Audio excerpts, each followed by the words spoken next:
تو رحیم ہے تو کریم ہے، تیری ذات سب سے عظیم ہے۔ السلام علیکم ورحمۃ اللہ وبرکاتہ۔ صلی اللہ علی نبی الامی صلی اللہ علیہ وسلم۔ آپ صلی اللہ علیہ وسلم نے فرمایا، حضرت ابو ہریرہ رضی اللہ تعالیٰ عنہ کی روایت میں ہے کہ مومن وہ ہے جس سے لوگ اپنی جانوں اور مالوں کے بارے میں امن میں رہے۔ وہ کون ہے؟ مومن ہے۔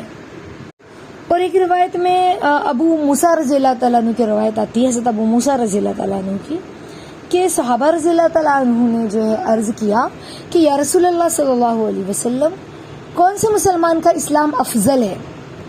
تو ہمارے نبی صلی اللہ علیہ وسلم نے فرمایا، جس مسلمان کی زبان اور ہاتھ سے دوسرے مسلمان جو ہے وہ محفوظ رہیں۔ تو زبان سے تکلیف پہنچانے میں، کسی کا مذاق اڑانا، تہمت لگانا، برا بھلا کہنا، ہاتھ سے تکلیف پہنچانے میں کسی کو ناحق مارنا، سمجھ رہے، کسی کا مال ظلمن لے لینا، یہ ساری چیزیں۔ تو آپ سوچیں کہ اللہ کے نبی صلی اللہ علیہ وسلم فرما رہے ہیں کہ ایمان جو ہے، اسلام جو ہے، وہ کون سا افضل ہے؟ تو مسلمان تو ہم سب ہیں، کلمہ پڑھ لیا مسلمان ہو گئے، لیکن مومن کون ہے؟ اور اسلام کس کا افضل، یعنی کس نے اچھی طریقے سے کلمہ پڑھا؟ تو کہا جس کی زبان سے اور ہاتھ سے دوسرا مسلمان محفوظ رہے۔ اب ہم اپنے اندر چیک کریں کہ یہ چیز ہمارے اندر ہے کیا؟ ہمارے زبان سے ہمارے بھائی، مسلمان بھائی محفوظ ہیں؟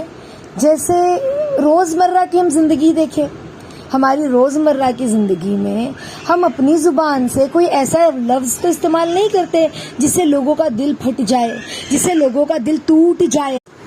اب ہم نے کسی کا مذاق ہی اڑا دیا، اپنے گھر میں ہی ہنسی مذاق کی محفل لگی ہے اور مذاق میں کسی کا ایسا مذاق اڑایا کہ سب ہنسنے لگے اور سامنے والے کا دل کھسیا گیا، سمجھ رہے، اس کا چہرہ اتر گیا۔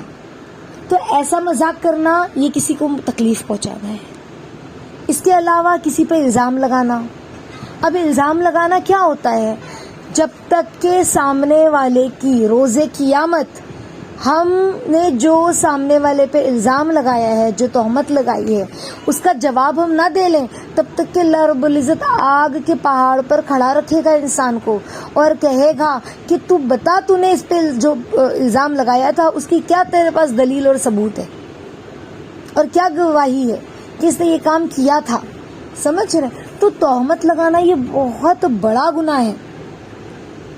جو شخص اللہ رب العزت سے محبت کرتا ہوگا نا، دیکھو ایمان کا لانا، مسلمان ہونا، یہ تو بہت آسان ہے کہ بندہ مومن ہے، مسلمان ہے پیدائشی، لیکن مومن بننا، ہمارے استاد کہتی ہیں کہ بچوں ایمان لانا، بہت مومن ہونا یہ بہت بڑا کام ہے، بہت دل کا کام ہے، اور اس کا دعویٰ کرنا، مومن بننے کا دعویٰ کرنا، یہ اس سے زیادہ دل گردے کا کام ہے۔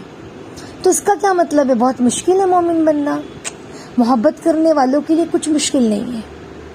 ہم نے دعویٰ کیا ہے تو ہمیں ثبوت دینا ہوگا، اور روز قیامت مومن ہی جنت میں داخل ہوگا، سمجھ رہے؟ تو آپ سوچیں کہ اللہ کے نبی، جب ہم احادیثوں کو کھولتے ہیں اور احادیثوں کو پڑھتے ہیں تو ہمیں اخلاق کا جو چیپٹر ہے وہ اتنا وسیع ملتا ہے، اس میں اتنی گہرائی ہے کہ اللہ کے نبی فرما رہے ہیں کہ کسی مسلمان کو تکلیف دینے والا وہ مومن ہی نہیں ہے، سمجھ رہے؟ کسی نے اگر کسی مسلمان کو تکلیف دیا تو وہ مومن ہی نہیں ہے۔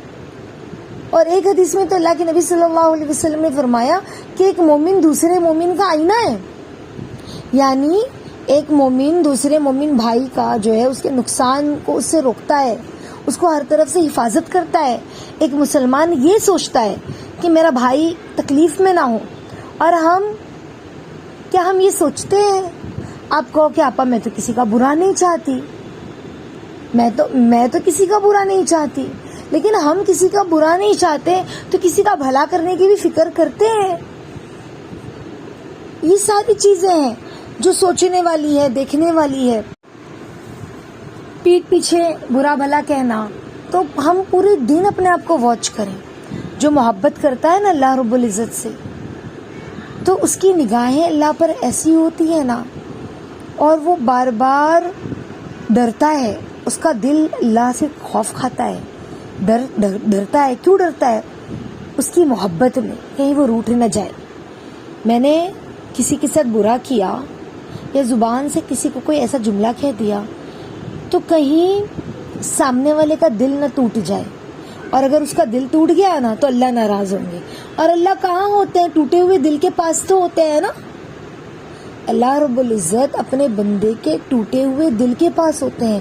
یعنی جب بندہ بہت غمزدہ ہوتا ہے نا، ہم نے کسی کا دل دکھایا، وہ غمزدہ ہو گیا، وہ پریشان ہو گیا، تو اب کیا ہوگا؟ اب اللہ اس کے دل کے پاس ہے. اب اس کا دل چونکہ بہت غمزدہ ہے، ہمارے دل دکھانے سے بڑا پریشان ہوا، ہمارے ستانے سے وہ بڑا دکھی ہوا، ہمارے تانا دینے سے وہ بہت گھبرایا. اب ہوگا یہ کہ اس کی زبان پر دعا نہیں دے رہی ہے، چونکہ اس کا دل دکھا ہے نا، اس کی آنکھ سے آنسو بہا ہے نا، اس کے دل میں درد ہوا ہے نا.